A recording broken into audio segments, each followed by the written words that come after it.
Juízes capítulo 6. Porém os filhos de Israel fizeram o que era mal aos olhos do Senhor, e o Senhor os deu nas mãos dos midianitas por 7 anos. E prevalecendo a mão dos midianitas sobre Israel, fizeram os filhos de Israel para si, por causa dos midianitas, as covas que estão nos montes, as cavernas e as fortificações. Porque sucedia que, semeando Israel, os midianitas e os amalequitas, e também os do Oriente, contra ele subiam, e punham-se contra ele em campo, e destruíam os frutos da terra, até chegarem a Gaza, e não deixavam mantimento em Israel, nem ovelhas, nem bois, nem jumentos, porque subiam com seus gados e tendas, e vinham como gafanhotos em grande multidão, que não se podia contar, nem a eles, nem aos seus camelos, e entravam na terra para a destruir. Assim Israel empobreceu muito pela presença dos midianitas. Então os filhos de Israel clamaram ao Senhor, e sucedeu que, clamando os filhos de Israel ao Senhor, por causa dos midianitas, enviou o Senhor um profeta aos filhos de Israel, que lhes disse: Assim diz o Senhor Deus de Israel: Do Egito eu vos fiz subir, e vos tirei da casa da servidão. E vos livrei da mão dos egípcios e da mão de todos quantos vos oprimiam, e os expulsei de diante de vós, e a vós dei a sua terra. E vos disse: Eu sou o Senhor vosso Deus. Não temais aos deuses dos amorreus, em cuja terra habitais, mas não destes ouvidos à minha voz. Então o anjo do Senhor veio e assentou-se debaixo do carvalho que está em Ofra, que pertencia a Joás, Abiasrita. E Gideão, seu filho, estava malhando trigo no lagar para o salvar dos midianitas. Então o anjo do Senhor lhe apareceu e lhe disse: O Senhor é contigo, homem valoroso. Mas Gideão lhe respondeu: Ai, Senhor meu, se o Senhor é conosco, por que tudo isto nos sobreveio? E que é feito de todas as suas maravilhas que nossos pais nos contaram, dizendo: Não nos fez o Senhor subir do Egito? Porém agora o Senhor nos desamparou e nos deu nas mãos dos midianitas. Então o Senhor olhou para ele e disse: Vai nesta tua força e livrarás a Israel das mãos dos midianitas. Porventura não te enviei eu? E ele lhe disse: Ai, Senhor meu, com que livrarei Israel? Eis que a minha família é mais pobre em Manassés, e eu, o menor na casa de meu pai. E o Senhor lhe disse: Porquanto eu hei de ser contigo, tu ferirás aos midianitas como se fossem um só homem. E ele disse: Se agora tenho achado graça aos teus olhos, dá-me um sinal de que és tu que falas comigo. Rogo-te que daqui não te apartes, até que eu volte e traga o meu presente, e o ponha perante ti. E disse: Eu esperarei até que voltes. E entrou Gideão, e preparou um cabrito e pães ázimos de 1 efa de farinha. A carne pôs num cesto, e o caldo pôs numa panela, e trouxe-lhe até debaixo do carvalho, e lhe ofereceu.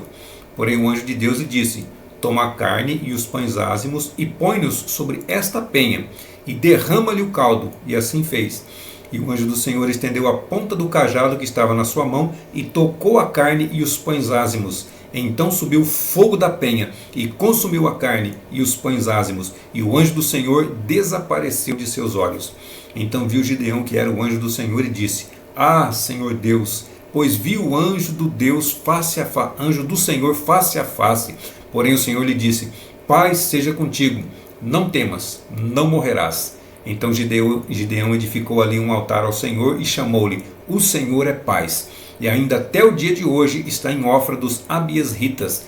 E aconteceu naquela mesma noite que o Senhor lhe disse: Toma o boi que pertence a teu pai, a saber, o segundo boi de 7 anos, e derruba o altar de Baal, que é de teu pai, e corta o bosque que está ao pé dele.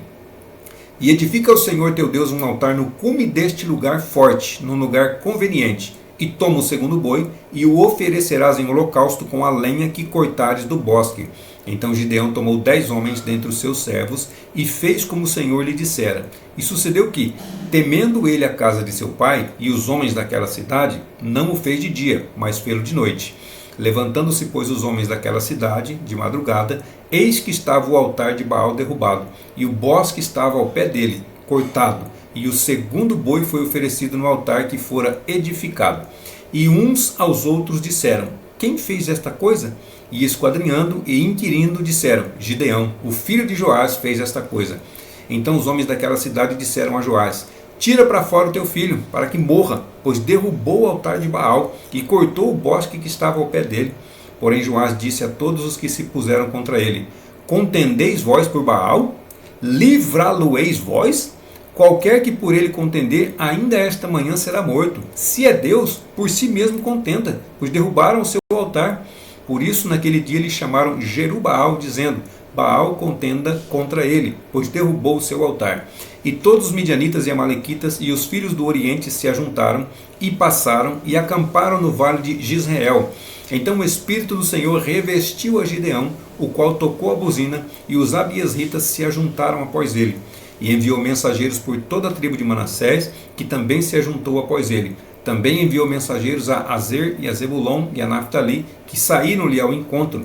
E disse Gideão a Deus: Se hás de livrar a Israel por minha mão, como disseste, eis que eu porei um velo de lã na eira. Se o orvalho estiver somente no velo, e toda a terra ficar seca, então conhecereis que hás de livrar a Israel por minha mão, como disseste. E assim sucedeu, porque no outro dia se levantou de madrugada e apertou o velo, e do orvalho que espremeu do velo encheu uma taça de água. E disse Gideão a Deus: Não se acenda contra mim a tua ira, se ainda falar só esta vez. Rogo-te que só esta vez faça prova com o velo. Rogo-te que só o velo fique seco, e em toda a terra haja o orvalho. E Deus assim fez naquela noite, pois só o velo ficou seco, e sobre toda a terra havia orvalho.